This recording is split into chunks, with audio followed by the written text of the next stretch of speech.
Olá pessoal, tudo bem? Então vamos continuar para o segundo vídeo, onde a gente vai falar agora sim da teoria dos orbitais moleculares e de como isso é de fato compreendido ou interpretado, como esses orbitais moleculares são de fato compreendidos ou interpretados. Aqui você está vendo um esboço, né, relembrando um pouquinho da ideia de orbitais atômicos. Tá? Então, a gente tem que orbitais são regiões de maior probabilidade de se encontrar o elétron, determinadas a partir de equações matemáticas com base em dados de energia dos elétrons ao redor dos núcleos dos átomos. Tá? Então a gente tem orbitais S, que tem um formato esférico, né? O orbital 1s é um orbital que tem um formato esférico ao redor do núcleo com um tamanho, 2s um tamanho maior. O orbital P é um orbital que tem lóbulos, né? Então, o formato de lóbulos, regiões lobulares ao redor do núcleo do átomo. E de maneira simplificada, quando a gente vai trabalhar com a distribuição eletrônica, para não precisar ficar representando essas regiões, esses desenhos, a gente utiliza aqui os quadradinhos, né? Então, a gente tem o orbital S, o orbital P, o orbital D e o orbital F. Tá, representando aqui regiões onde os elétrons vão ser acomodados ao redor do núcleo. Então, esse slide aqui é só para a gente lembrar um pouquinho desses orbitais. Só para relembrar um pouquinho, né, os elétrons eles são preenchidos, né, nos orbitais representados por semiflechas, ou para cima ou para baixo. O sentido da semiflecha tem a relação com o spin, que é aquela propriedade do elétron de se movimentar e produzir um campo magnético. Então aqui eu tenho, por exemplo, a representação de um orbital S com 2 elétrons, de um orbital P com apenas 3 elétrons. Relembrando que se eu for preencher um orbital, eu preciso colocar os elétrons primeiro em um sentido, preenchendo todos os orbitais, então nesse caso todos os 3 P's com 1 elétron, para depois inserir o segundo elétron. Tá? Essa é a regra que segue os parâmetros energéticos do elétron ao redor de um átomo. Ok. Só que a gente, como eu já falei, não tem átomos isolados, nós temos átomos combinados. Então, como que um orbital S se combina com outro orbital S? Como que um orbital P se combina com outro orbital P? Isso vai servir para a gente explicar alguns fenômenos que surgem como problemáticos e que não conseguem ser explicados se a gente considera os átomos isolados. Então, por exemplo, a excitação eletrônica, né? A emissão de energia quando um átomo recebe energia. Então, o átomo recebe energia, de maneira simplificada aqui representando por camadas e não por níveis de energia. Quando um átomo recebe energia, ele transita de um nível mais interno para um nível mais externo e ao retornar ele libera essa energia na forma de luz, ok? Átomos isolados.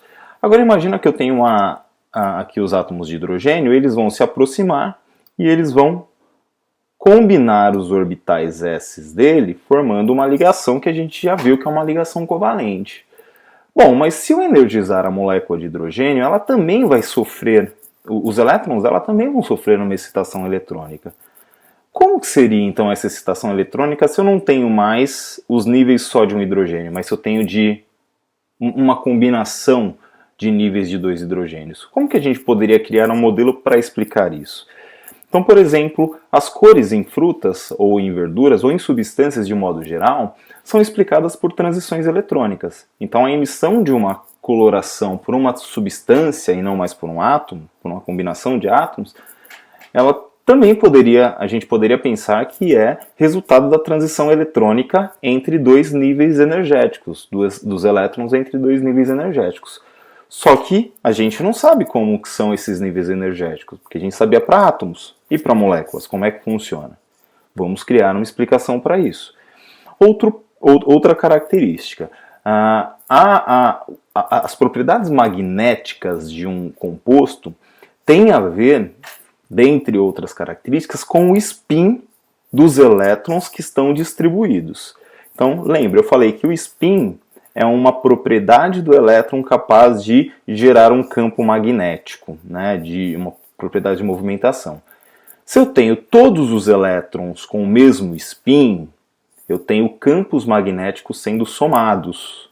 Se eu tenho elétrons com spins opostos, eu posso ter campos magnéticos sendo cancelados.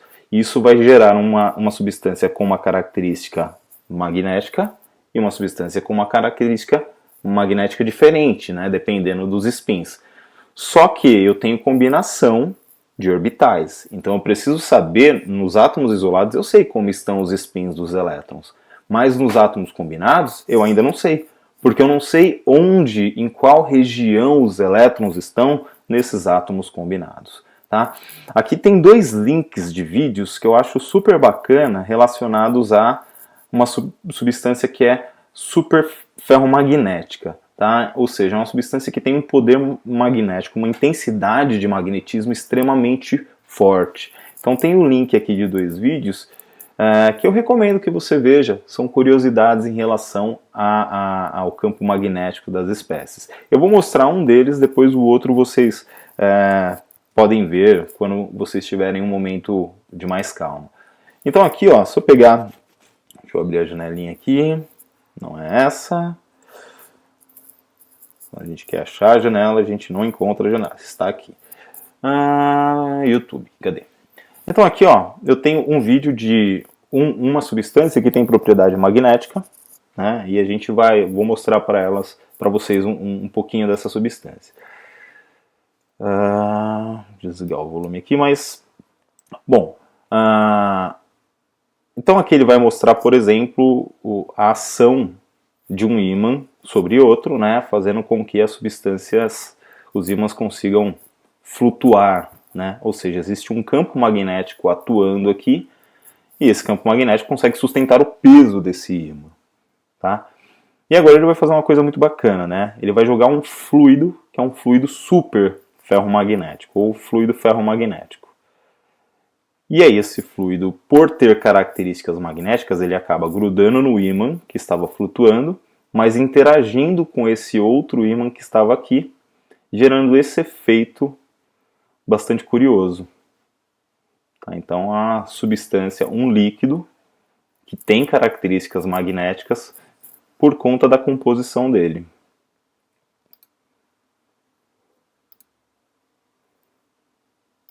Eu falei que eu ia mostrar um só, mas vou mostrar o outro também, rapidinho, só pelo menos um trecho do outro.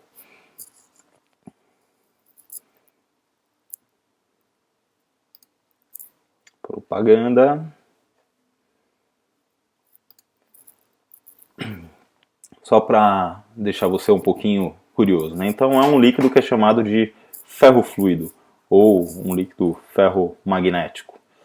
Então aqui embaixo dessa mesa ele tem um ímã e ele vai despejar esse fluido, né? Ele vai colocar um ímã embaixo da mesa e a gente vai ver a interação desse ímã com esse fluido. Então, acrescentou. Ao colocar o ímã embaixo, o efeito que se tem é esse efeito bem bacana, né? Ou seja, há uma interação magnética do componente desse líquido com o ímã que está lá embaixo, formando essas, como se fossem uns espinhos, né? Então mais para frente no vídeo ele mostra um pouquinho mais disso, então aqui ele aproximando o líquido do fluido e vendo a formação desses carocinhos.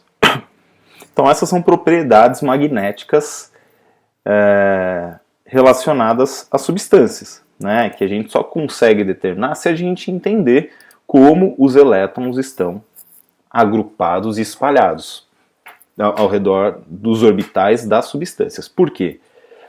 Porque o spin eletrônico é um dos responsáveis por essas propriedades magnéticas. Mas então vamos interpretar. A teoria dos orbitais moleculares é a teoria que tenta explicar a distribuição dos elétrons em espécies que estão ligadas, em átomos que estão ligados. Então, imagina que eu tenho aqui um orbital 2p e um 2px, né? E eles se combinam. A teoria dos orbitais moleculares fala que se eu tenho um orbital p se combinando com um orbital p, ou seja, eu tenho dois orbitais, eles vão gerar um orbital que a gente chama de ligante, ou seja, eles vão se recombinar em formas e produzir uma região de maior probabilidade de se encontrar um elétron, mas dois orbitais, ao se combinarem, produzem dois outros orbitais. Ou seja, um orbital molecular ligante e um orbital molecular antiligante, onde eu tenho menor probabilidade de se encontrar um elétron. Calma, o que é isso? Bom, de maneira geral, quando regiões de probabilidade de encontrar o elétron se combinam, elas produzem novas regiões, devido à interação do núcleo, devido à interação entre os núcleos, devido à interação dos núcleos com os elétrons dos diferentes átomos. Nós não iremos nos preocupar com formas de orbitais, né, porque elas vão ficando cada vez mais complexas e, como nós não conseguimos visualizar essas formas, né, às vezes trabalhar com elas fica confuso. A gente vai trabalhar com representações. Então imagina o seguinte, aqui eu tenho a distribuição eletrônica do átomo de hidrogênio, ok? Então 1s1, e eu tenho aqui a representação do orbital s. Aqui eu tenho uma representação de um outro átomo de hidrogênio, um s1. Então imagina que eu tivesse os hidrogênios com seus orbitais s e os seus elétrons, tá? Quando eles se aproximarem, isso daqui vai gerar uma combinação. Só que nós dizemos, a proposta de explicação, segundo a teoria dos orbitais moleculares, é que quando eu tenho o mesmo número de orbitais atômicos que se combinam, ou seja, 1 mais 1, 2, gera o mesmo número de orbitais moleculares. Então, quando esses dois orbitais se combinarem, eles vão gerar um orbital de menor energia,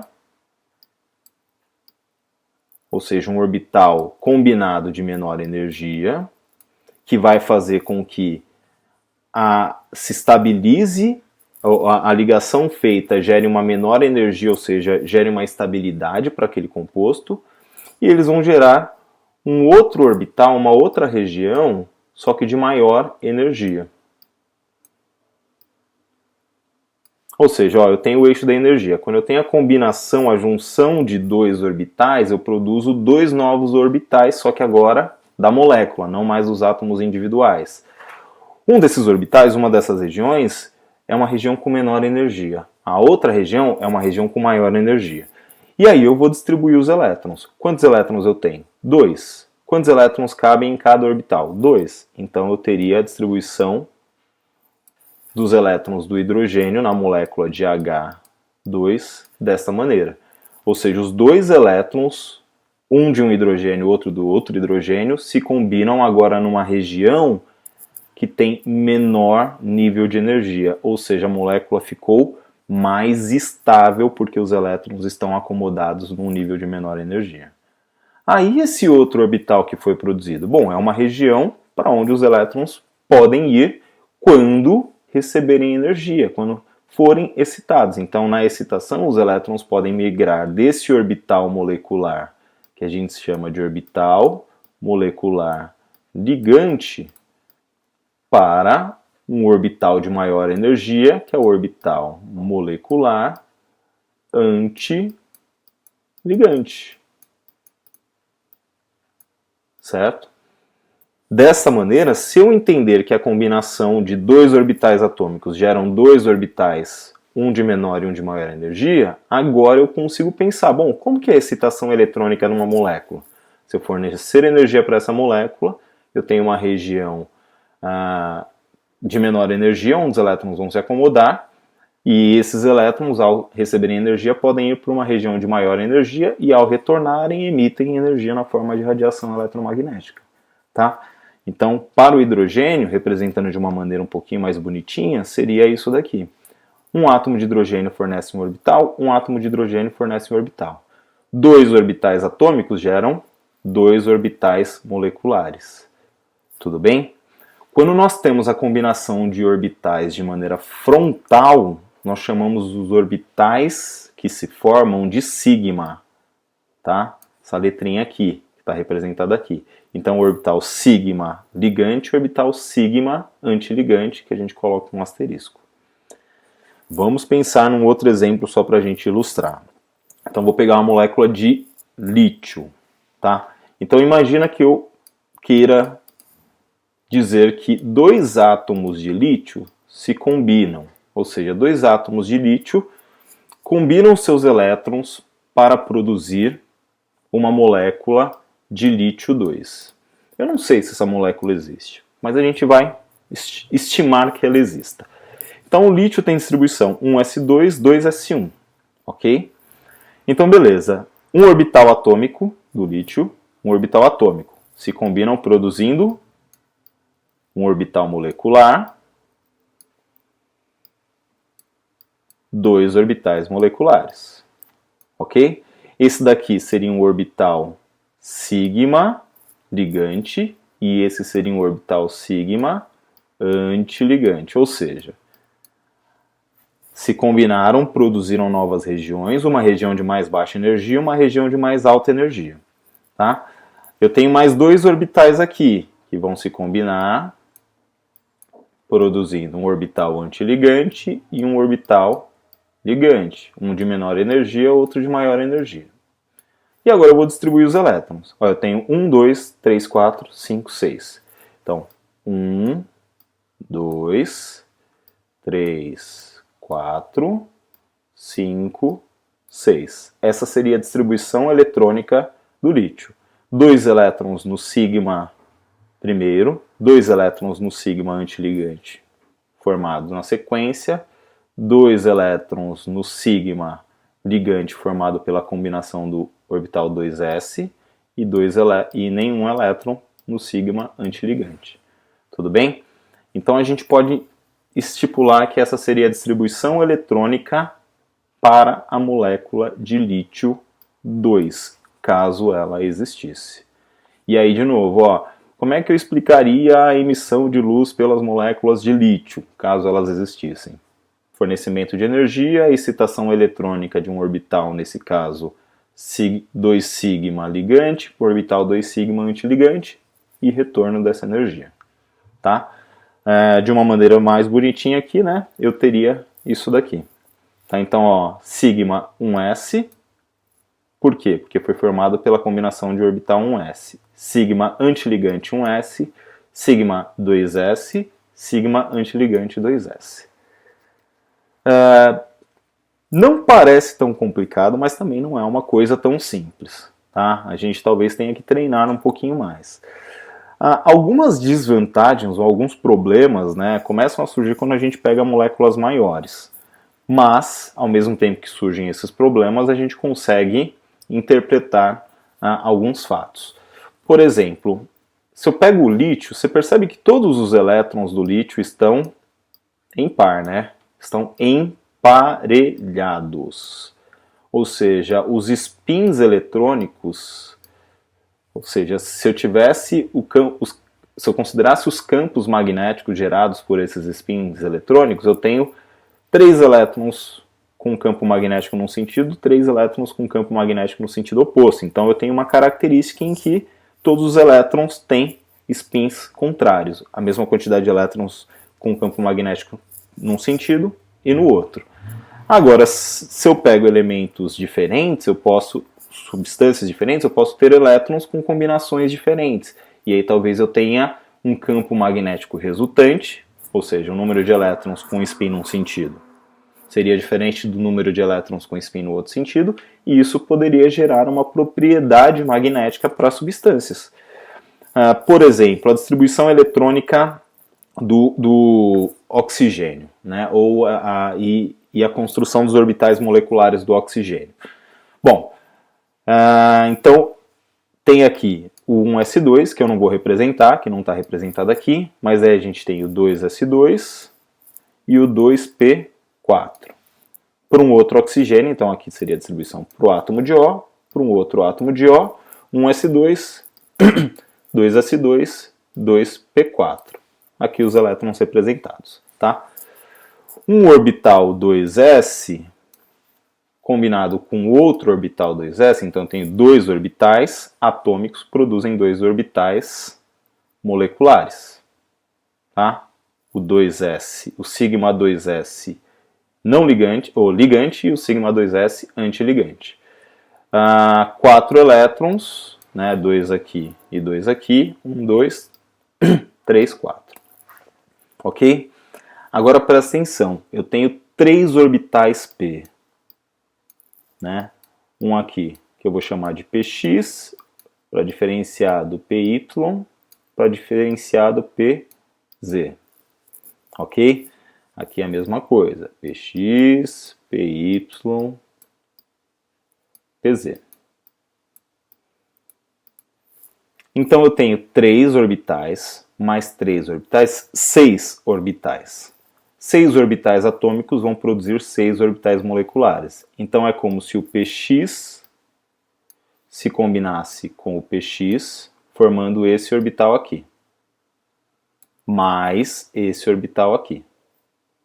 Então, ó, seria a combinação do px com o px produzir um ligante e um antiligante. Aí o py e o pz se combinam entre si, então 2, 4 orbitais, eu produzi py e pz, um ligante, ou 2 ligantes, e py e pz, 2 antiligantes. E aí eu imagino que você deva estar se perguntando, por que o px se combina em uma região de energia diferente do py e do pz? Você faz ideia do porquê isso acontece? Lembra que eu falei que quando a gente tem a combinação frontal, né, 3 minutinhos atrás, quando eu tenho a combinação frontal, eu tenho ligações orbitais que a gente chama de sigma. Quando eu tenho qualquer outro tipo de combinação, geralmente a lateral, a gente tem a combinação e formação de orbitais π. O que eu quero dizer com frontal e com lateral? O orbital π ele é feito por lóbulos. Então imagina aqui, eu tenho um lóbulo representando o px de um dos oxigênios. Eu tenho um lóbulo representando o px de outro oxigênio. Se eu aproximar eles, vocês concordam que eles vão se encontrar frontalmente, face a face, cara com cara aqui? Então eles vão se combinar cara a cara, tá? Entretanto, o py seria assim.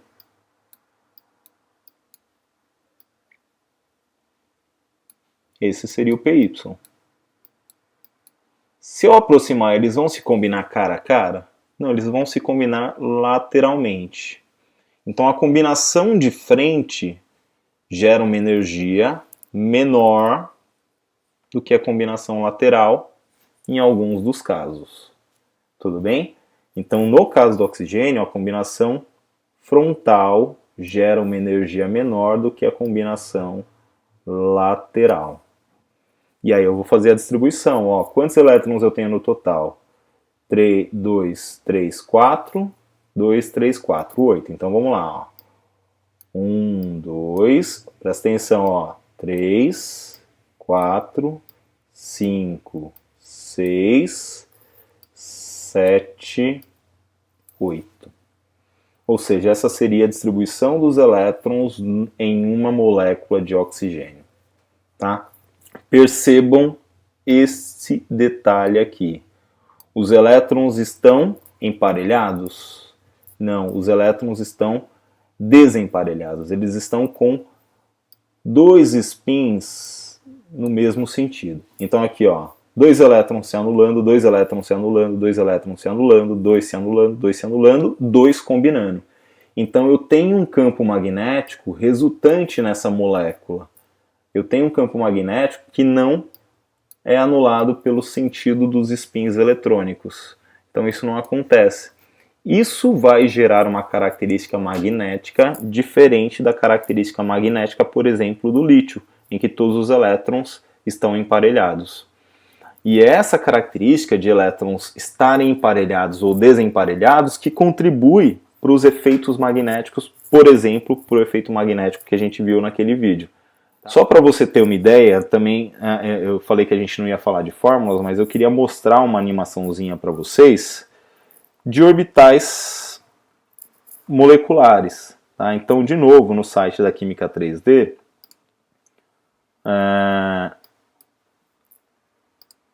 O mesmo site que eu mostrei para vocês a animação dos orbitais atômicos, tem essa animação de uma molécula de etileno, onde ele mostra os orbitais. Então, o que seria, digamos assim, em termos de formato, esses orbitais? Bom, aqui eu tenho um átomo de carbono se combinando com um átomo de carbono e hidrogênios ligados. Tem um para frente e um para trás. Então essas regiões aqui, ó, seriam as combinações dos orbitais atômicos formando orbitais moleculares. Então uma ligação aqui, uma ligação aqui. E aqui você percebe essas regiões em azul? Essas regiões em azul seriam orbitais antiligantes, ou seja, os orbitais formados que os elétrons não estão presentes nele. Tá? Se eu der play aqui, ele vai dar uma girada na molécula e vai permitir que a gente visualize esses orbitais, tanto os ligantes quanto antiligantes. Então ele mostra aí, ó, as ligações, ele mostra os orbitais presentes nas moléculas depois que os átomos se combinam. Tá? Essa animação está no site quimica3d.com e o título dela é Animação 4, etileno, HOMO e LUMO visualização. HOMO é o orbital molecular ocupado de mais alta energia e LUMO é o orbital não ocupado de mais baixa energia. Tá? A gente não precisa memorizar esses nomes por hora, a intenção é apenas a gente ter uma noção básica de como os elétrons estariam distribuídos em uma molécula. Ok? Então, bom, a gente sabe que ao se combinar, os átomos produzem novos orbitais, tá? E começaram a furar a minha casa aqui agora para atrapalhar a nossa aula. Bom, existem evidências de que essa proposta realmente acontece, que as formas dos orbitais moleculares realmente são coerentes entre teoria e entre observação experimental?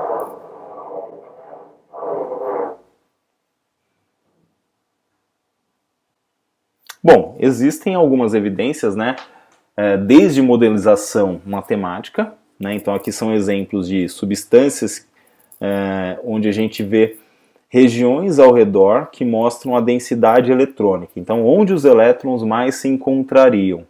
A gente consegue fazer modelizações matemáticas e já temos algumas evidências experimentais de que esses modelos matemáticos tendem a acontecer realmente dessa maneira, tá? Então aqui, por exemplo, eu tenho uma molécula onde eu tenho carbono, nitrogênio e hidrogênios aqui, e percebe-se que a região com maior densidade eletrônica é próximo do nitrogênio. Tá? Aqui também, né, eu tenho o metanol, eu tenho o oxigênio aqui, uma região eletrônica com maior densidade eletrônica. Tudo bem? Bom, gente, o que vai ficar para vocês pensarem para a próxima semana, que vai ser o tópico final desse ciclo de atividades? Vai ficar para vocês pensarem, lerem o que é a teoria das bandas. Né? A gente explicou a teoria dos orbitais moleculares, né? Espero que vocês tenham compreendido minimamente. Né? Vou deixar um conjunto de leituras para vocês darem uma olhada. Mas a gente ainda não consegue explicar a ligação metálica, e a ligação metálica é talvez a mais importante dentre as ligações para que a gente consiga compreender melhor a transição eletrônica que acontece dentro de painéis solares. Tá? Então, a teoria das bandas é uma teoria bastante importante dentro desse contexto, porque vai permitir que a gente entenda um pouquinho o que são semicondutores. Então, os dois últimos tópicos, ou seja, os tópicos da semana que vem, são teoria das bandas e entender o que são semicondutores e os tipos de semicondutores existentes, para a gente fechar esse tópico e aí você ter todos os conhecimentos e competências para poder desenvolver o seu projeto final. Tá ok? Então, a gente finaliza por aqui essa semana. Temos a leitura que está indicada para vocês nas tarefas que estão descritas.